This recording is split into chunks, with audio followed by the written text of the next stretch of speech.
Welcome back to A Whiskey Adventure. We've got a very special quest today, and that is Redbreast PX Sherry Cask.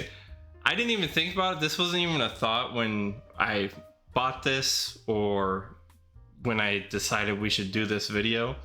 But this is our third Irish within the past week or two, which is that's pretty good considering we had none to start the channel for the first 3 or 4 months. But yeah, so this is again Redbreast single pot still Pedro Jimenez edition, finished in PX Sherry hogsheads. It's coming in at 46% ABV or 92 proof. And I actually picked this up from, let me make sure that's straight. There you go. I picked this up from High Proof in LA. I got it shipped. But if you're local to LA and you can go to High Proof, they have these for $85 right now, which is crazy. Average price for this is typically $130 at Total Wine and stuff like that. But we ended up getting it for about $110 shipped after shipping and tax and stuff. So still a pretty damn good deal. But I've never had this before. I've had the regular 12-year cask strength. It's been a long time since I've had the 15 and the 18. And I think there's a 21. Is there a 21? I'm not positive on that. I feel like there is. Maybe not. But yes, we've had the 27. I actually had some of the 27 earlier today. A very small pour, but incredible pour as always. But I've never had this one. I've had the Kentucky Oak one as well. But again, that was probably a couple years ago. So by memory, it was kind of underwhelming. But my palate has changed so much since then that it's completely invalid at this point, to be honest. I assume you haven't had this one. No, I've not had this one. I've just had the regular 12-year-old. I think I've had cask strength. I've had a sample of the 15, and then of course the 27 batch one. Okay. All right. Well, let's get into the nose here. See what we got. These have been sitting for probably 10 minutes now. Yeah. This is not age stated, so I have no clue how old this is. I would guess it's probably around the 12-year, but I have absolutely no idea. If you guys know if there's a guesstimated age for this, let us know in the comments, please. Oh, that smells wonderful. That is nice. You know, you would think with a sherry finished whiskey, especially an Irish whiskey, the first nose would be some red fruit, but I'm actually getting a ton of apple on this. I'm getting fruit. I'm just trying to decipher which fruits I'm getting. There's definitely red fruit in there as well. Plethora of fruit. Yeah, it is like a fruit basket. Yeah, definitely the red fruit. I want to say probably red apples. Yeah. I think I'm getting some strawberry as well. Some cherries. Yeah, a little bit of cherries. Not so much like a bourbony cherry, but like a sweet cherry in a way, you know? Almost like a candied cherry, maybe. Yeah. Whereas with bourbon, it typically comes more across as a medicinal cherry, which I any form of cherry really. That shortbread cookie note is kind of deep in the back there.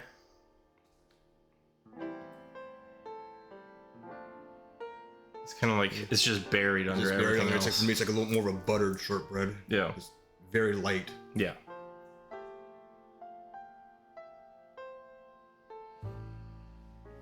I mean, there's probably more. We could probably sit here forever and go on about the nose, but yeah, I really want to just get into the palate here. So yeah, let's get into it.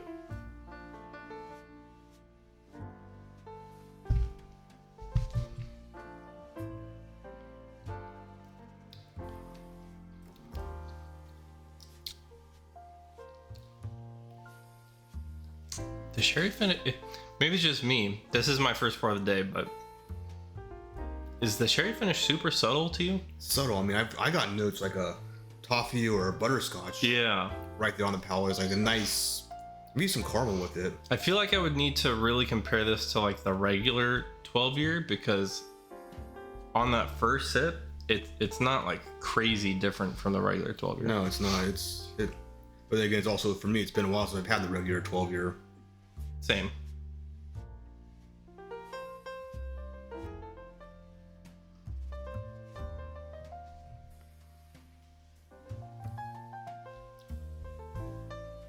Is definitely subtle. It's pretty much like on the tip of the tongue. There's a little bit of lingering sweetness on the finish. It's about a medium finish. It's not super long. It's not super short. I'm not blown away by it. No, I think I get more of the sherry that's on the mid back palate. But it's just very light. Yeah. I definitely would have liked to see a larger impact. Maybe if it was higher proof, that would come across better.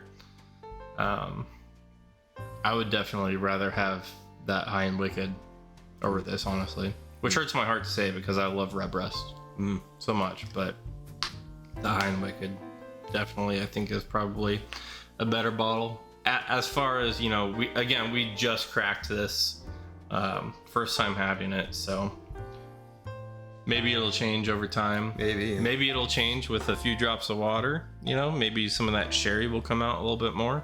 It's not typical for a finish to come out more with water. Typically the base whiskey will come out more, but we'll see. Yeah. Just get more of that apple. It kind of reminds me of Green Spot almost, honestly. A lot of Green Spot actually, which I think Green Spot is sherry finished. I could be wrong, but I feel like it is. I'm not really sure off the top of my head on that one. If it is sherry finished, I'll put something up here that says like, yes, it is sherry finished, or no, it's not. You're fucking stupid. Those didn't change a ton though. It's a little floral, green apple. It did die back a bit. I mean, it's not as the fruits were not as dominant as they were. Yeah. But yeah, those floral tones did come out. Yeah.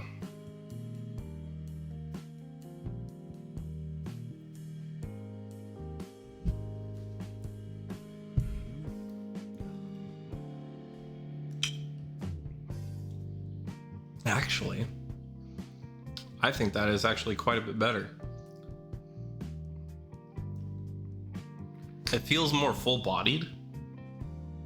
It's got a nice mouthfeel to it now. Okay. I wasn't really paying too much attention to the mouthfeel before we added the water, but maybe that's because it wasn't anything to really think about, and now with the water, it's got more presence to it. I don't know.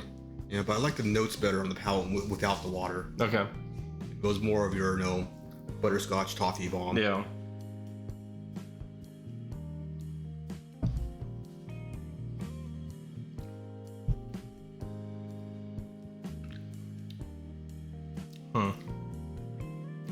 Yeah, that's hard. I don't know.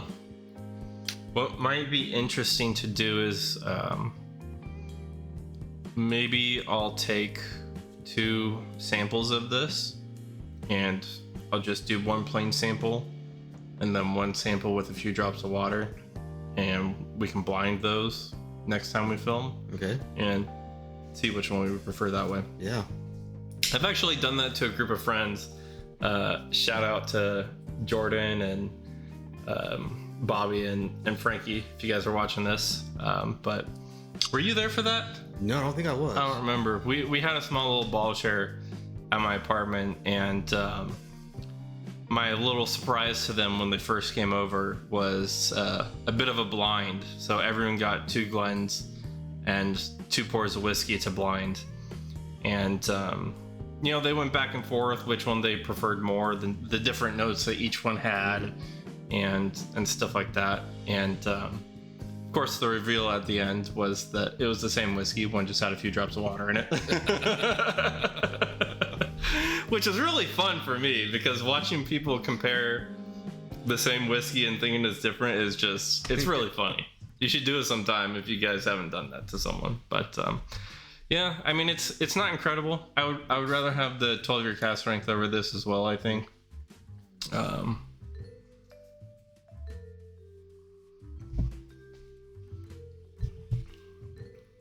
I will say it's a pretty bottle. Mm-hmm.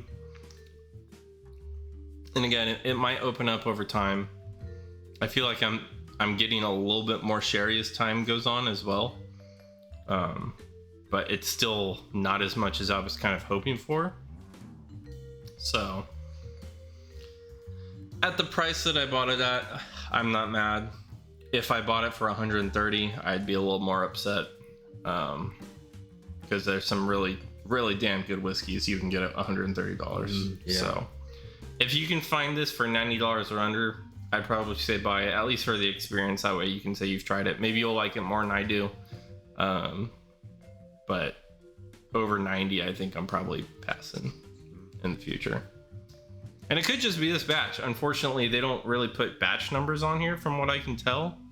So I have no clue when this was bottled, how long it's been, sitting, if it's been sitting in front of light or anything like that. I would hope not. I hope not. On there, it's been in the box that came in. No, actually, well, when they shipped it, they actually had the bottle outside of the box. I'm sure it's been sitting in the box, but you never know. I've seen some horrendous things at liquor stores where it's just like a plain fucking window and whiskey is just sitting right in front of the sunlight and all the labels are faded. Yeah.